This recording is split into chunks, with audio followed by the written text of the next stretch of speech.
about a frog princess? Yes, I do. Tell us, please. Oh, I'd love to tell you the story. Look.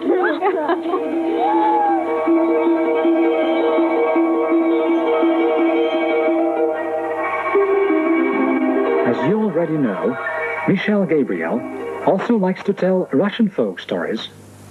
And it was only natural that she came to the museum of Russian painter Kuznetsov, who is famous for his illustrations of Russian folk tales. In the museum, Michelle met with performers from the English language theater studio of the Moscow Teachers Club. I love the detail. I love it's enchanting, and I would like to stand here for a long time and study it very closely. It's beautiful. Okay, thank you very much. I'm sorry, and by the way, why do you take so much interest in the Russian folklore? I think the Russian folklore is rich in images, rich in pictures. And by the way, not only children, but grown-ups too are fond of fairy tales. As for the children, it develops their imagination. Absolutely, absolutely, because it paints a landscape in their minds. And so the child is not just listening to the story, they're participating in the story, they're helping to tell it in their minds. And also, long after the story is over, the child is able to recreate it in their imagination and live it again and again and again. As they do, it gets better with time. And did you have an opportunity to tell Russian fairy tales in the United States? Yes. I mean, for children audiences? Yes, and I get lots of letters, and children write me and they say, I love those Russian stories. And they say things like, when you go to Russia next time, please tell the children that we like their stories. I've told Russian stories, and a whole audience of 200 children will, at the end of the story, will just go, ah. And that's what makes it so special. That's why I'm so privileged to be able to tell Russian stories. And there's no other actor like you who's telling fairy tales on the stage? Russian fairy tales. Well, yes, there are. There are a great many professional storytellers in the United States, thousands of them actually, or people who are interested in story. They may not make their living that way, but they tell stories. And many, many storytellers choose Russian tales to tell because they are so rich and because there's so much to them and because of the images that they evoke. So they're very popular with storytellers. It's very nice to hear. Yes, but we know that you are not only an excellent actress, but you are a producer too. So you have your children whom you teach to tell stories, yes? Yes. Am I right? You're right. And we are so interested in this work. It's wonderful to be able to work with children, and I brought 27 children here to the Soviet Union in March of this year and hope to bring more children next summer. And the children love to tell stories.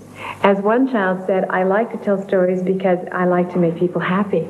And when you tell stories, you make people happy. And I like to make people laugh. And I like to be able to give the gift of myself. So that's why they like to tell stories, and I like to train them to do that.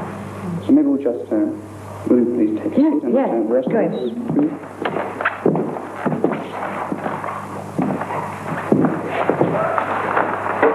All right. So you like it, and you say that it's mystery. Well, and what about the children? I think that they want to come here and see it too. They would love it. They would love to see this because they know many of these stories. They know Baba Yaga over here, and of course the Frog Princess is a favorite story. She's the favorite one. Mm-hmm. Michelle, and could you possibly tell us some story, some fairy tale, Russian fairy tale? I was hoping you would ask. I think it would be appropriate to tell the story of Frog Princess because you have this beautiful painting. So why don't I do that right now? Okay, would you like that? Why would I tell it? Well, this is an interesting story because I discovered on my first trip to the Soviet Union in 1984, this was the favorite story of our guide. So I went back to America and immediately learned this story and have told it to thousands and thousands and thousands of children and adults. So why don't I tell it to you, all right? Oh, good.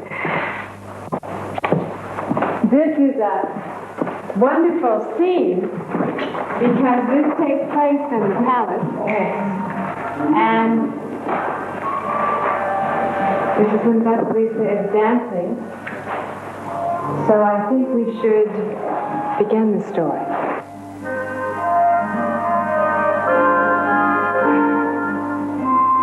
Once, there was a Tsar who had 3 sons. He gathered his sons one day and he said, "Sons, before I am yet old, I would like to have each of you marry. I should rejoice in the sight of your children and my grandchildren while I am yet young." And the son said, "Well, Father, how will we know that we have your blessing on our marriage?"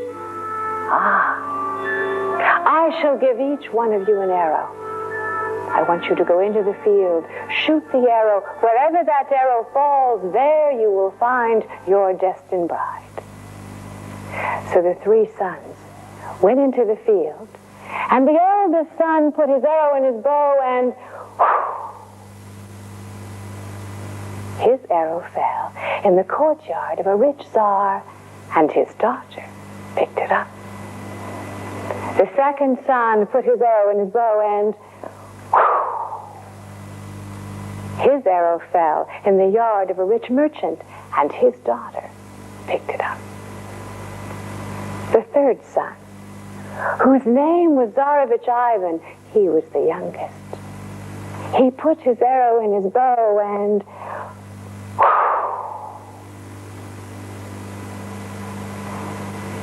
where his arrow flew, he did not know.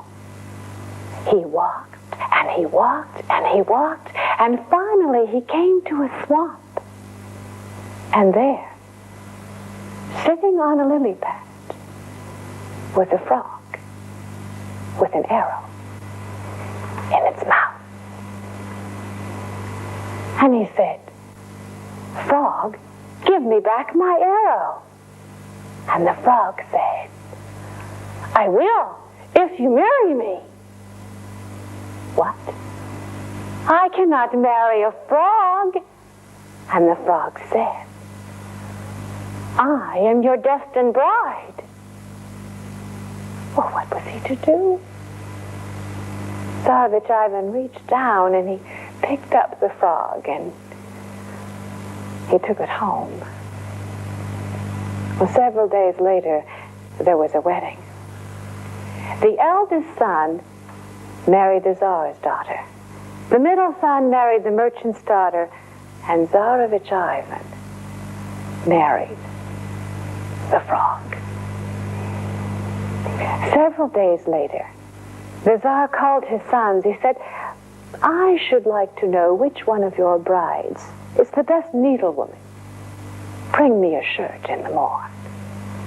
Well, Tsarevich Ivan went home. He was so sad. The frog was bouncing about on the floor. And the frog said, "What is it, Tsarevich Ivan?" And he told her. And she said, "Ah, Tsarevich Ivan, you go to bed. The morning is wiser than the evening." And he went to bed. And then the frog hopped across the floor, hopped onto the porch, cast off its skin, and became Vasilisa, the wise and clever maiden.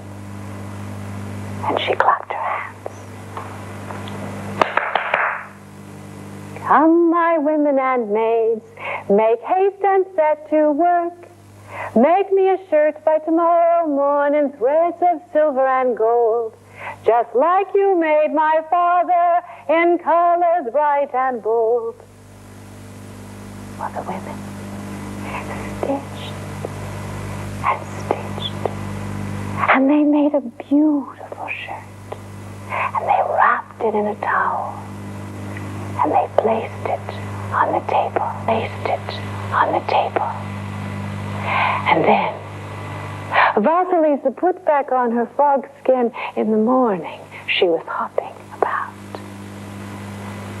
Well, Tsarevich Ivan took that shirt to the Tsar, who was already inspecting the shirts made by the two sisters-in-laws. This shirt. This shirt isn't even good enough to wear to the bath. And he looked at the second. And this shirt.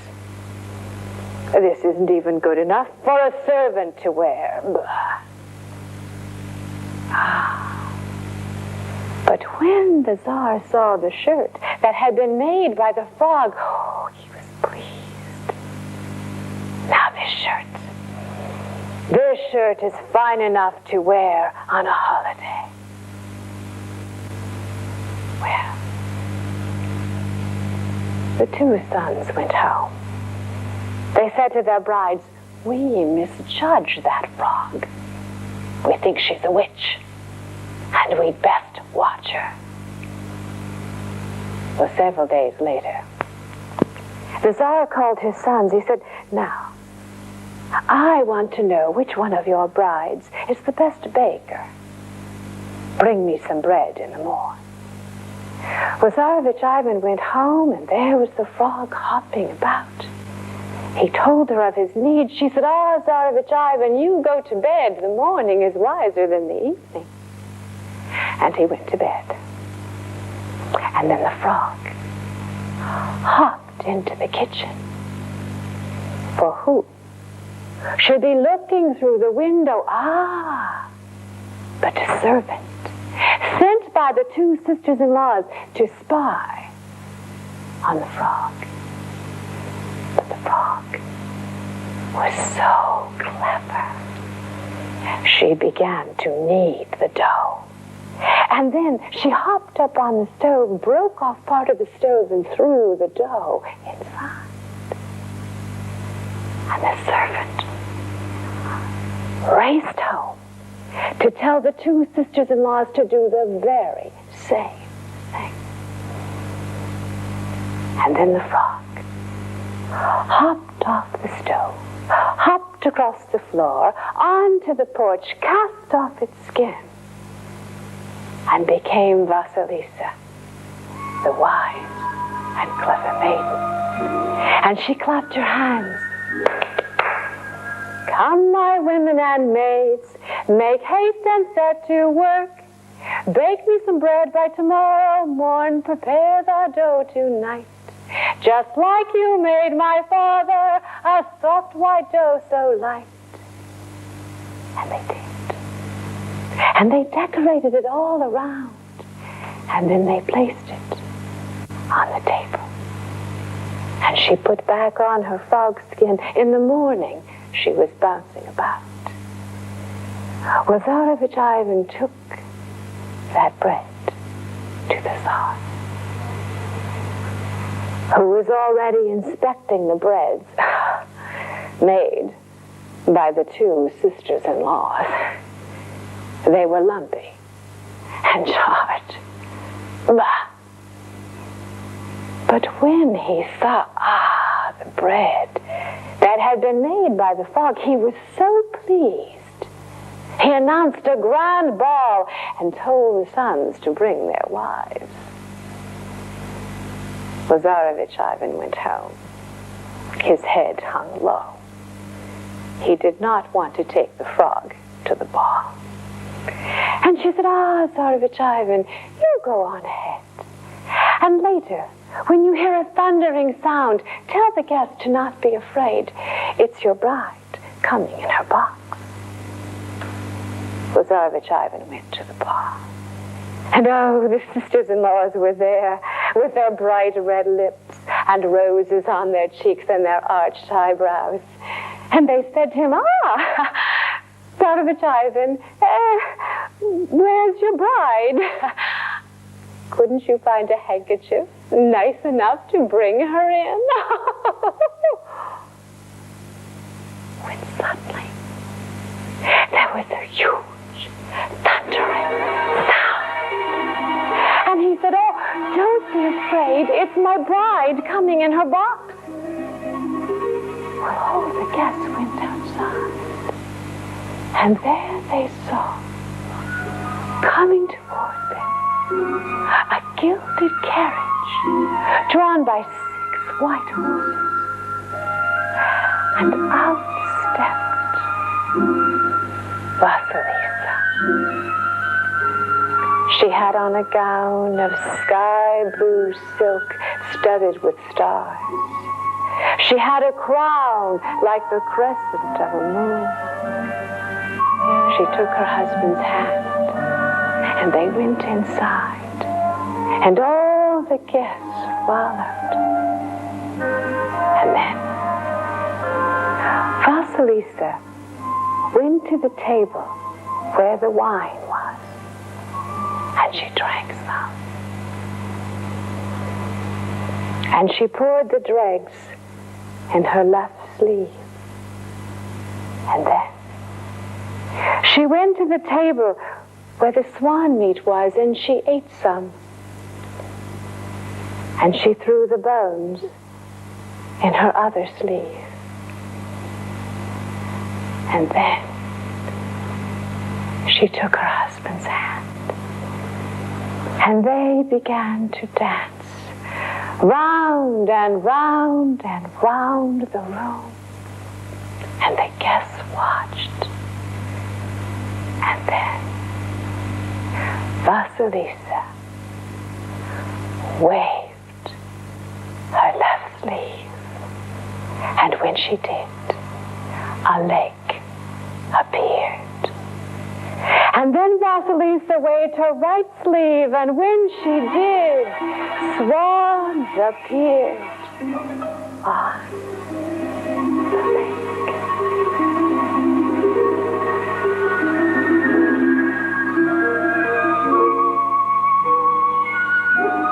Well, the 2 sisters-in-law went to the long table where the wine was, and they drank some, and then they poured the dregs in their left sleeves. And then they went to the table where the swan meat was, and they ate some, and they threw the bones in their other sleeves.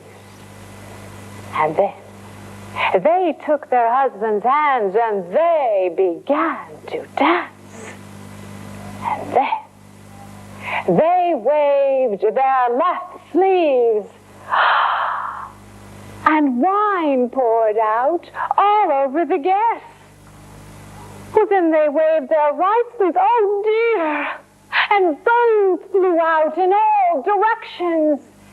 And one of those bones landed in the Tsar's eye. And he sent them home. Well, Tsarevich Ivan went home before his wife. And when he went into his house, there he found, next to the stove, the frog skin. He took it, he threw it into the fire, and he burned it. Vasilisa came home. And when she saw what her husband had done, she said, "Oh, in 3 more days, I would have been yours forever. And now, because you have burned my skin, I am banished. I am banished to the thrice-tin tsardom of Koshchei, the deathless. If you would find me, you would find me there." And with that,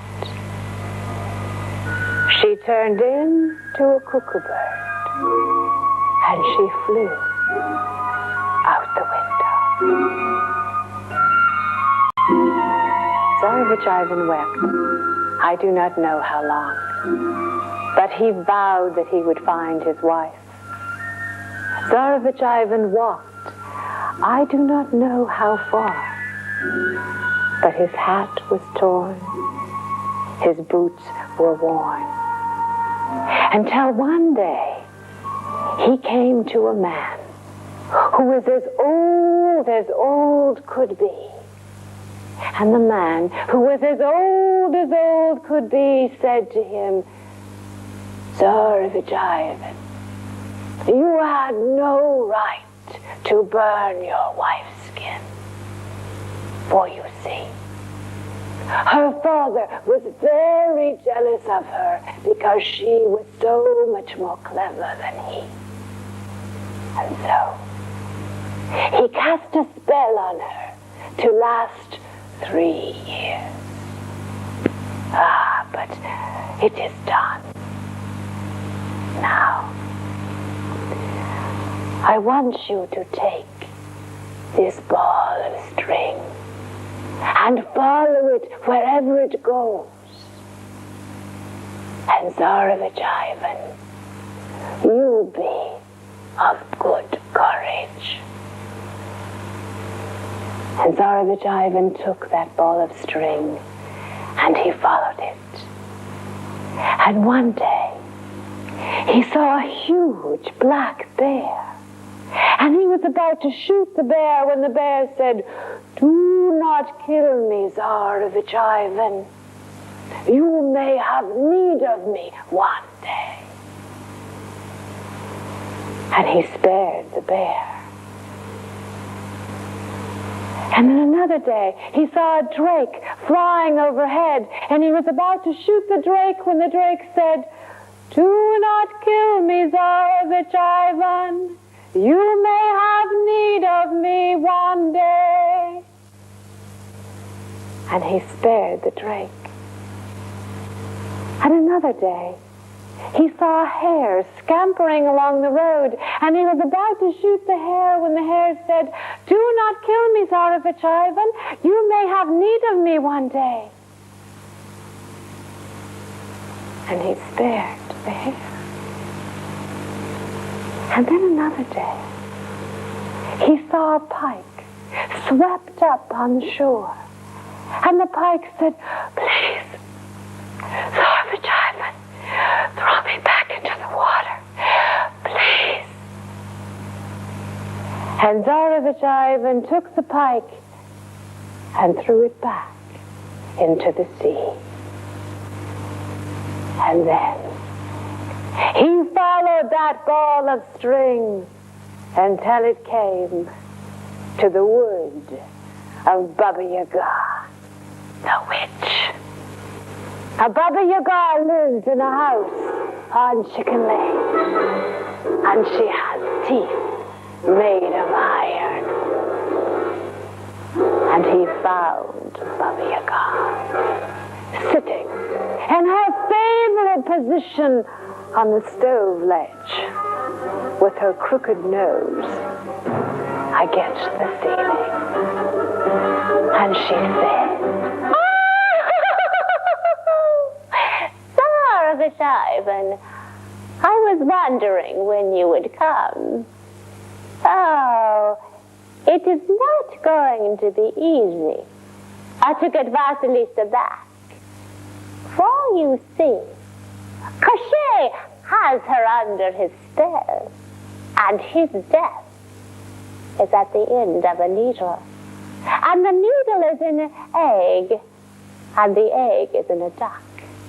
And the duck is in a hare, and the hare is in a huge chest at the very top of an oak tree, which Koshchei watches. Oh, it is the apple of his eye. It will not be easy to get her back."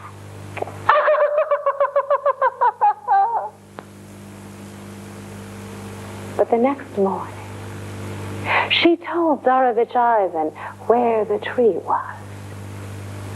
And he came to the oak tree, and he could see the chest and its branches.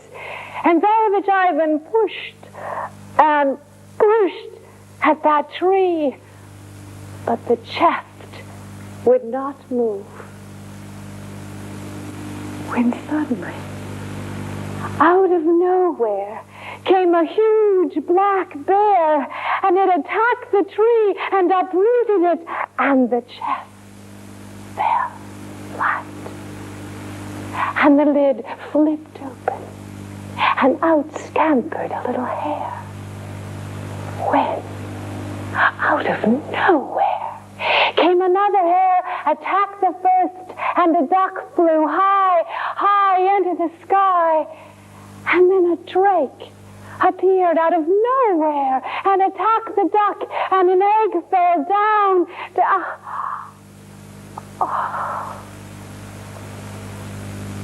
And the egg fell into the sea. Oh no, cried Tsarevich Ivan, I'll never get her back. When suddenly, out of the sea, came the pike with the egg in its mouth. Tsarevich Ivan took that egg and he broke it in there. Was the needle. And he began to bend it. And as he did, Cochet twisted and turned. And then Tsarevich Ivan broke the tip of the needle. And when he did, Cochet fell dead. And then Tsarevich Ivan ran up the hillside toward the castle of Cochet. And there, coming toward him, was Vasilisa. They embraced. They went home together. And they lived happily ever after.